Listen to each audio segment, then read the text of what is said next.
আজকে রাঙা আলুর একটা খুব মজাদার রেসিপি আমি শেয়ার করব।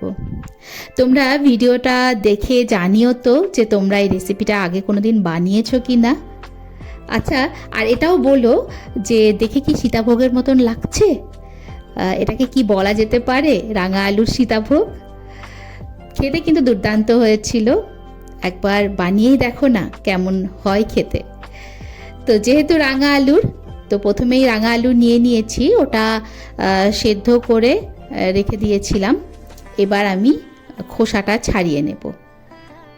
খোসাটা ছাড়িয়ে নিয়ে একটা গ্রেটারের সাহায্যে এটাকে গ্রেট করে নেব, তাহলে না মাখাতে খুব ভালো সুবিধা হয়, মাখানোটা ভালো হয়। মানে গুটলি গুলো থাকে না, হাতে করে মাখলে অতটা প্লেন হয় না। তো গ্রেটারে গ্রেট করে নিলে মাখানোটা খুব ভালো হয়। তো দেখো এটা আমার খুব সুন্দর করে মাখানো হয়ে গেছে। এবার এটাকে আমি কিছুক্ষণের জন্য রেখে দেব, আর একটা পাত্রে আমি মিষ্টির রসটা বানিয়ে নেব। তার জন্য গ্যাসে একটা পাত্র বসিয়ে দিয়েছি, আর তাতে দিয়ে দেব 1 কাপ চিনি, আর সেই কাপেরই মাপ করে 1 কাপ জল দিয়ে একটা বেশ ঘন চটচটে একটা সেরা বানিয়ে নেব। রসটা বানিয়ে নিয়ে এখন এটাকে রেখে দেব।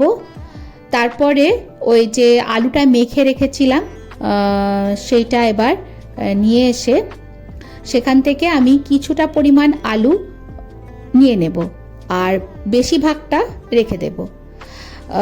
যেটা অল্প পরিমাণে যেটা নিলাম সেটা দিয়ে নিখুঁতি বানাবো, ওই সীতাভোগের উপরে যেগুলো দেয়া থাকে। তো দেখো তার মধ্যে আমি ভর্তি করে বড় চামচের 1 চামচ ময়দা দিলাম, আর তোমার চুটকি মানে 2 চুটকি বেকিং পাউডার আর 1 চুটকি বেকিং সোডা, ওটা দিয়ে ময়দাটার মধ্যে আগে ওটাকে মিশিয়ে নিয়ে তারপরে খুব ভালো করে আলুর সাথে ব্যাপারটাকে মেখে নিতে হবে। এর মধ্যে এবার দিয়ে দেব 1 চামচ মতন ঘি। ঘিটা দিয়ে কিন্তু আবারও খুব ভালো করে এটাকে মেখে নিয়ে ছোট ছোট করে বলের সাইজে বানিয়ে নিতে হবে, নিখুঁতির যেরকম ছোট ছোট সাইজগুলো হয় সেই সাইজে। ওগুলোকে মেখে নিয়ে বল বানিয়ে ওটাকে কিছুক্ষণ ওটাকে সাইডে রেখে দেব। আর এবার নিয়ে নেব যেটা সেই বেশি অর্ধেক যে আলু মাখাটা ছিল সেটার মধ্যে দিয়ে দেব চালের গুঁড়ো। 4 চামচ আমি এখানে চালের গুঁড়ো দিয়েছি। চালের গুঁড়োটা দিয়ে এটাকেও খুব ভালো করে মেখে একটা খুব নরম নয় আবার খুব শক্ত নয়, এরকম টাইপের একটা ডো মেখে নিতে হবে। মাখানো হয়ে গেলে এটাকে কিছুক্ষণের জন্য ঢেকে রেখে দেব, আর ওদিকে গ্যাসে তেলের কড়াই বসিয়ে দিতে হবে।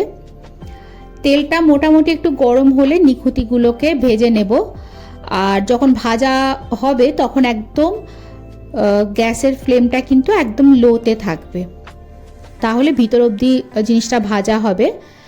তো এগুলোকে ভেজে নিয়ে তুলে রেখে দিচ্ছি। আচ্ছা, নিখুঁতিগুলো দেখো খুব সুন্দর তেলের উপর ভেসে উঠেছে, মানে জিনিসটা খুব ভালো হয়েছে, বোঝাই যাচ্ছে দেখে। আচ্ছা, মিষ্টির যে রসটা করেছিলাম সেখানে আমি কয়েকটা জিনিস দিতে ভুলে গিয়েছিলাম, সেটা দিয়ে আবারও ফুটিয়ে নিলাম। 2টো তেজপাতা, এলাচ, লবঙ্গ আর দারচিনি। সীতাভোগে কিন্তু এই ফ্লেভারটা দেখবে থাকে, তো সেই জন্য রসটার মধ্যে ওটা দিয়ে আবারও ফুটিয়ে নিলাম। আর এমনিতেও কি বলতো, রসটা ঠান্ডাও হয়ে গেছিলো। তো এবার গরমের মধ্যে নিখুঁতিগুলো এবার দিয়ে ওটাকে মোটামুটি ঘন্টাখানেক তো ওটা ঢাকা দিয়ে ভেজানো থাক। আমার যতক্ষণে না সীতাভোগটা বানিয়ে নিচ্ছি ততক্ষণ ওটা ঢাকা থাকবে।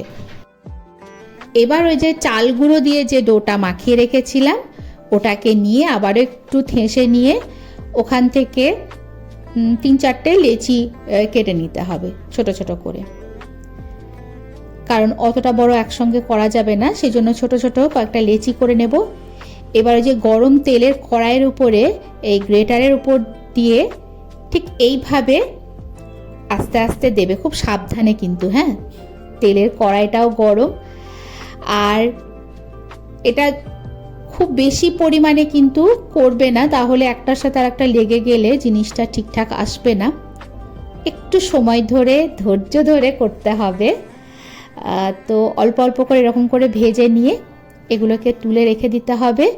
আর যদি দেখো তেলটা মানে খুব বেশি গরম হয়ে গেছে, তখন কিন্তু গ্যাসটা অফ করে দিয়ে একটু তেলটাকে ঠান্ডা করে নিয়ে আবারও এই প্রসেসে এটা করবে। তো একটা ভালো জিনিস করতে গেলে একটু তো খাটতেই হবে, এমন কিছু না পরিশ্রমের, জাস্ট এইটুকুই, একটু সময় লাগবে। তো দেখো আমার কিন্তু মোটামুটি সব কিছু ভাজা হয়ে গেছে, এই রকম অবস্থায় দাঁড়িয়েছে। এটা কিন্তু এমনিও ভাজা খেতে খুব ভালো লাগে, দেখবে সেও ভাজার মতন। তো চলো দেখি নিখুঁতিগুলো কি অবস্থা।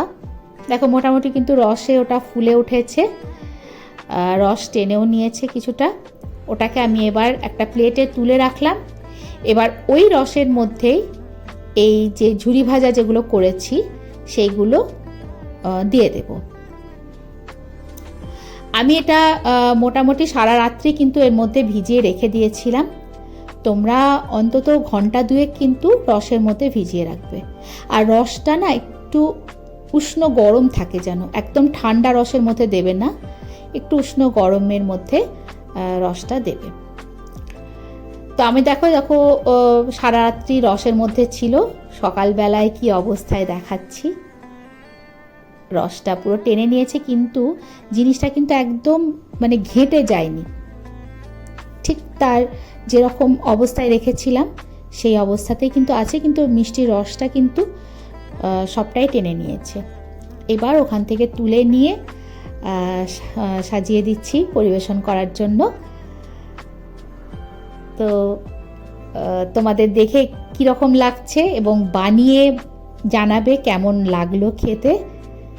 আর যদি আমার ভিডিওটা ভালো লেগে থাকে তাহলে একটা তো লাইক করা যেতেই পারে, তাই না?